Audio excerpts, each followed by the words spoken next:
తమిళ cinema దగ్గర ఉన్నటువంటి big స్టార్స్లో తాలా అజిత్ కుమార్ కూడా ఒకరు. మరి అజిత్ ఈ ఏడాదిలోనే 2 సినిమాలు అందించే నెక్స్ట్ ప్రాజెక్ట్కి కొంత దూరంలోనే ఉన్నారు. తన పర్సనల్ ఇంట్రెస్ట్ రేసింగ్ వైపుగా అజిత్ ఇప్పుడు ఉండగా, ఇంకో పక్క నెమ్మదిగా తన తదుపరి సినిమా పనులు కూడా జరుగుతున్నాయి.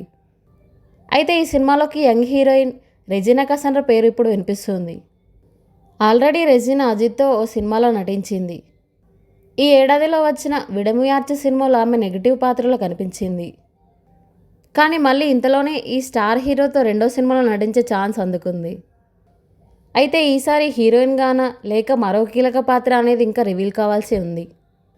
ఈ చిత్రానికి కూడా గుడ్ బ్యాడ్ అగ్లీ దర్శకుడు అదిక్ రవిచంద్రనే తెరకెక్కించే ఛాన్స్ ఉందని తెలిసిందే.